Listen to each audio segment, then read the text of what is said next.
November மாதம் என்றாலே ஆன்மாக்களின் நினைவு கூறும் இந்த மாதம். பர்டிகுலராக எங்கள் அப்பாவை நான் நினைவு கூறுறேன். எங்கள் அப்பா எல்லாமே எனக்கு பேக் போன். எங்கள் அப்பா வந்துட்டு எங்கள் கண் முன்னாடியே எங்கள் அப்பா என்னை விட்டு பிரிஞ்சு போயிட்டார். கடந்த 2023 அந்த நாளில் டிசம்பர் 31 எங்கள் அப்பா நல்லா இருந்தார். ஒரு வாமிட் எடுத்தார். அடுத்த நிமிஷம் நான் மேலே மாடிக்கு போகும்போது எனக்கு ஒரு கான்ஷியஸில் சொல்லிக்கிட்டே இருக்குது, நீ கீழே போ, நீ கீழே போ, உங்கள் அப்பா ஏதோ ஆகுறாரு, நீ கீழே போன்னு சொல்லிகிட்டே இருந்தது. சரின்னு சொல்லிட்டு நான் கீழே வர்றதுக்குள்ளே எங்கள் அப்பா அப்படியே பெட்டில் படுத்துக்கிட்டே இருந்தார். திரும்பி பார்க்குறதுக்குள்ளே எங்கள் அப்பா இறந்துட்டார். அந்த நேரம் எனக்கு என்ன பண்ணுறதுனே தெரியல. யாருமே இல்லை, நானும் அம்மா மட்டும்தான் இருந்தோம். என்ன நடக்குதுன்னே எனக்கு புரியலை. எங்கள் அப்பாவோட உடம்பெல்லாம் சில்லுன்னு ஆயிடுச்சு.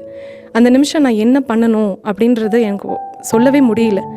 கண்ணு முன்னாடி எங்கள் அப்பா இறந்தது எனக்கு இன்னுமே ரொம்ப ஹர்ட்டிங்காக இருக்குது. எங்கள் அப்பானா எங்களுக்கு ஒரு பெரிய பேக் போன். எங்கள் அப்பா சொன்னாருன்ற ஒரே வார்த்தைக்காக தான் நான் டீச்சரே ஆனேன். எங்கள் அப்பா இல்லாத இந்த நாளில் நாங்கள் எப்படி வாழ போகிறோன்றது ரொம்ப டவுட்டாகவே இருந்தது. அப்போது வந்துட்டு அந்த மாஸில் வந்துட்டு எங்கள் டேடியை கொண்டு போய் வைக்கும்போது, நீங்கள் கவலைப்படாதீங்க, உங்கள் கூட இருக்கிறேன் அப்படின்ற ஒரு வார்த்தை எனக்கு தோணிக்கிட்டே இருந்துச்சு.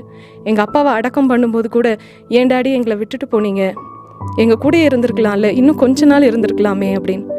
ஆண்டவருக்கு தெரியும் எந்த நாளில் என்ன நடக்கணும்னு.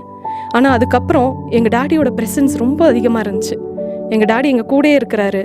இப்போ கூட பேசிகிட்டு இருக்கும்போது கூட எங்கள் டேடி பக்கத்தில் இருக்கிற மாதிரியே தான் இருக்குது. He gives me the support.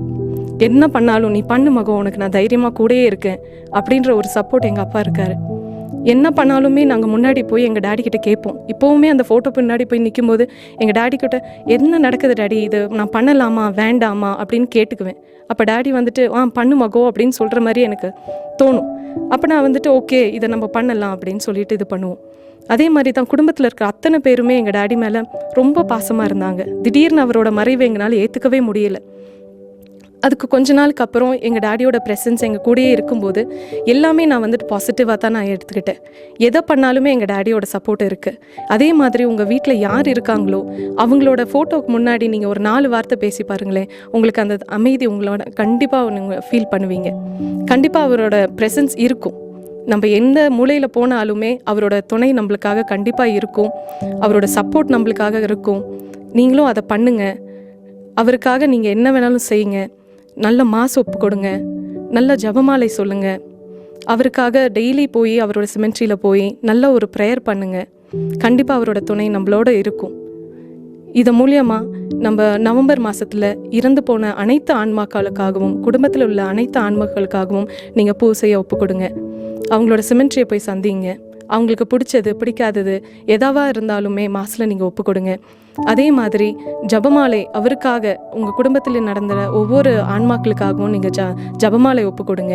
Daily குடும்ப ஜபம் பண்ணுங்க. கண்டிப்பாக அவருடைய ஆத்மாக்கள் கண்டிப்பாக இவரிடத்தில் போய் சேரும். நித்திய இலை பாற்றி அளித்தருளும் ஆண்டவரே, முடிவல்லாத ஒளி அவர்கள் மேல் ஒளிர்வதாக.